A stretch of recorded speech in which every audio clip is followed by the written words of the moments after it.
In the world of Pokémon, each individual Pokémon has their own unique lore that is told in many ways, such as through the descriptions in each Pokédex entry, descriptions for their moves or abilities, or through the story of the game, especially if that Pokémon is legendary.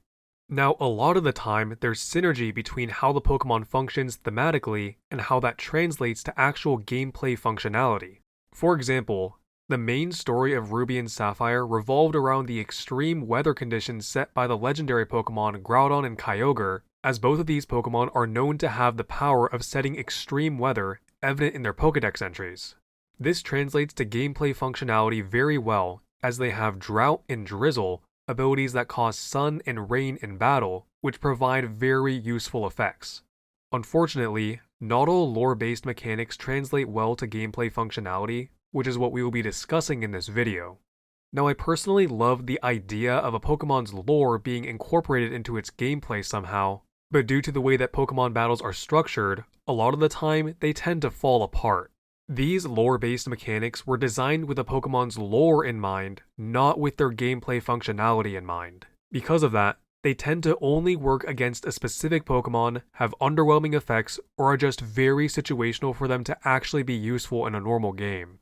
So in this video, I've compiled what I consider to be some of the worst cases of a Pokemon's lore translating poorly to its battle design.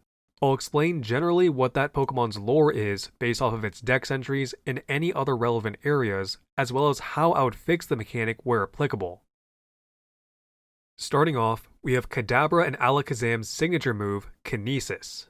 This was a move that popped up a lot in the comments of my Pokemon that don't use their signature move video, as it is a very underwhelming move. From a lore perspective, this move makes perfect sense, as the animation shows the user bending a spoon, something that these two Pokemon are literally known for, and the Japanese name translates to spoon bend.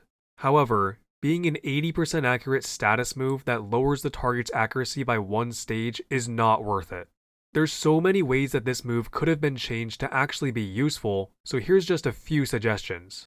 Make it perfectly accurate. Make it lower accuracy by 2 stages. Make it a spread move in doubles. Make it lower evasiveness too. Make it bypass protect.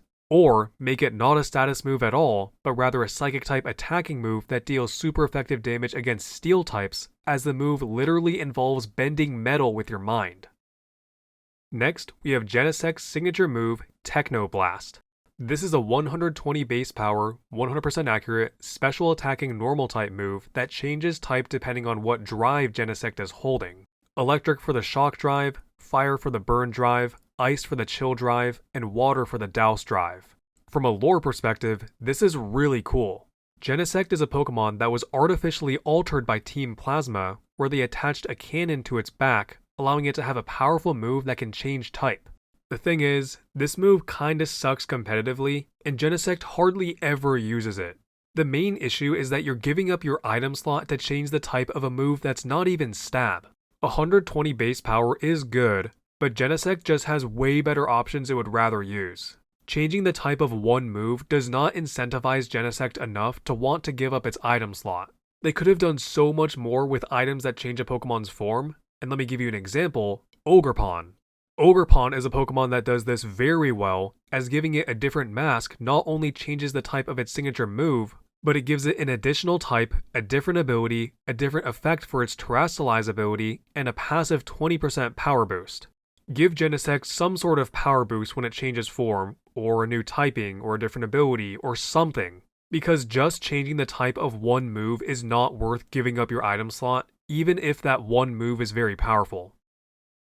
Next, we have Reshiram and Zekrom's signature fusion moves, Fusion Flare and Fusion Bolt. These moves are both 100 base power and 100% accurate and have a super specific secondary effect of doubling in base power if any Pokemon on that turn previously used the other move successfully. The only time this would ever come up is if it's Reshiram versus Zekrom and one of them uses their signature move on the other, powering up the other one's signature move, or if they are working together in a double battle. In the story of Gen 5, this interaction is relevant in the final fight against N in Black and White 1, where you catch a Reshiram before the final fight to use against N's Zekrom or vice versa.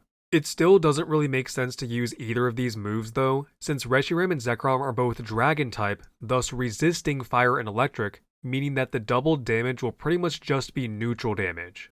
In competitive play, this is so specific that it will hardly ever come up, and these two also have other signature moves they would typically rather use instead, Blue Flare and Bolt Strike, which are basically just stronger Fire Blast and Thunder. To fix these, all you gotta do is give them a secondary effect of burning or paralyzing instead of doubling damage if the other one was used in the same turn. Next, we have Zygarde and Kecleon's primary abilities, Aura Break and Color Change. The reason I'm grouping these two together is that I've actually already talked about both of these Pokemon in a different video, which was my Pokemon that don't use their signature ability video. Everything I said there applies here, but let's go more into the lore of each Pokemon and discuss why these abilities don't work again in case you missed that video. Starting off with Zygarde, whose lore is heavily rooted as the great maintainer of balance in the ecosystem of life and death from those that could potentially put it in disarray, Xerneas and Yveltal. Xerneas' dex entries have a focus on it sharing everlasting life, while Yveltal's dex entries talk about it absorbing the life force of all living creatures. Zygarde's entries mention how it monitors those who destroy the ecosystem, revealing its secret power when needed. In gameplay, Zygarde would obviously need some way of countering Xerneas and Yveltal, and it has that in its primary ability, Aura Break. Aura Break reverses the effects of Xerneas' Fairy Aura and Yveltal's Dark Aura, so instead of powering up Fairy and Dark moves by 4/3, they are weakened by 3/4. The thing is, this ability is literally completely useless if your opponent doesn't have a Xerneas or Yveltal specifically. Luckily, this is not the only ability that Zygarde gets, as it can also change its form with Power Construct, but I do still want to talk about a potential rework of Aura Break to not make it super situational and only work against two Pokemon. Instead of reversing Fairy Aura and Dark Aura, Aura Break could reverse the stab modifier of all surrounding Pokemon. Instead of 3/2, a 1.5 times modifier, stab would be 2/3, a 0.6 repeating times modifier. Now this would also affect your ally in doubles to balance it out, but it might be a bit too strong in singles. Something like this though could be really cool to change Aura Break's effect. For Kecleon, its primary ability Color Change makes perfect sense for it to have as a chameleon Pokemon, animals that literally change their color. This is also referenced in its dex entries, where it is stated to change the color of its body, except for the pattern on its stomach. In gameplay though, the ability completely sucks. Color Change causes the user's type to be changed to the type of the last damaging move it was hit by. The issue with this ability is that it doesn't put the user in control of its own type. This could be exploited by hitting Kecleon with an attacking move of one type, and then hitting it with another move that's super effective on that first type. Kecleon can say goodbye to having stab too, as with its type changing so much, it won't have a consistent type that it can get a boost from. Like Zygarde, Kecleon has a much better hidden ability, Protean, which causes the user to change type to the move it's about to use, not the move it's been hit by. This is a million times better, since it puts the user in control of its own type, and since the type change happens right before using a move, you'll get stab on all attacks. Honestly, Color Change could have just been reworked to be a Protean clone, and I think that would have been just fine. We got another Protean clone with Libero, so why not with Color Change? Next, we have Darkrai. Darkrai's lore is heavily based off of it putting others to sleep and giving them nightmares, both Pokemon and humans.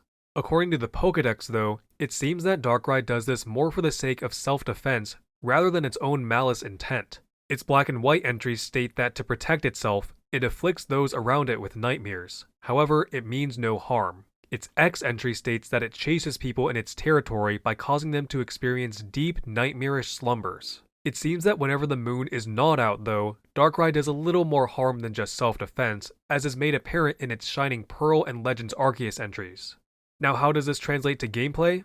Well, it gets the signature ability Bad Dreams, which damages Pokemon that are sleeping by 1/8 of their max HP at the end of every turn. It gets the signature move Dark Void, which is a spread damaging move that puts both opponents to sleep. It also gets some non-signature moves like Nightmare and Dream Eater that have some interaction with sleeping Pokemon. The issue with this though is honestly not Darkrai's fault at all, and is entirely due to the rule sets of the competitive formats that it was made available. Darkrai is a mythical Pokemon, so it is not legal in VGC, a format that bans all mythical Pokemon due to their limited access. Smeargle is a Pokemon that is allowed, and it used its signature move Sketch to copy Dark Void to use for itself. This was an incredibly toxic strategy used in Gen 6 VGC that was immediately nerfed in Gen 7, so that not only can Smeargle not use Dark Void accuracy was reduced to 50%, which really didn't even need to be done since Darkrai is still a mythical and still banned. In Smogon formats, Darkrai is allowed, but sleep moves are not due to the sleep clause, which outright bans them in Gen 9. Because of this, Darkrai's signature ability and signature move are almost completely useless. Despite this though, Darkrai still thrives in singles formats due to its great stats and great move pool, but it is still unfortunate that it can never really use its lore-based mechanics to its full potential. Next, we have Keldeo. The Swords of Justice are a legendary quartet introduced in Generation 5, but Keldeo is clearly the odd one out. It is the only one that is considered a mythical and not a legendary due to its in-game acquisition being almost exclusively limited to events. The group also takes inspiration from the 3, not 4 Musketeers, although the story does feature a 4th younger swordsman that's not really part of the group, but is still part of the story as kind of an honorary 4th member, at least from what I could gather after a 5-minute skim of the story on Wikipedia. These 4 Pokemon are described as very heroic, with many different entries mentioning something about them protecting other Pokemon. For this quartet, their lore translates to their gameplay in 2 ways: their abilities and moves, both of which were signature at release, but are now more widespread. They all get the move Sacred Sword, which makes sense especially considering the fact that the English translation of their Japanese name is the Sacred Swordsman. Keldeo gets another move Secret Sword, a special attack, which makes sense since it's a special attacker. What lore aspect that doesn't translate as well to gameplay though is the fact that they all get Justified, an ability that raises physical attack and physical attack only when hit with a dark type move, which is completely useless to Keldeo as a special attacker. Honestly, these abilities are very situational anyway, but for Keldeo, a special attacker, it is straight up useless. The others aren't affected by this as much, as Terrakion is a straight up physical attacker, and the others are generally physical attackers but can be mixed. There is such an easy fix to this, which is to make Justified increase attack and special attack of the user when hit with a dark type move, not just attack. I might even go as far as to say that the stat increase should be +2 attack and special attack because of how situational the condition is. But either way, these Pokemon being just in lore doesn't really make for a very interesting ability. And those are some failed lore-based mechanics in Pokemon and how I would fix them. Let me know in the comments if you disagree with any of my reasonings or feel that I missed any. Thanks for watching.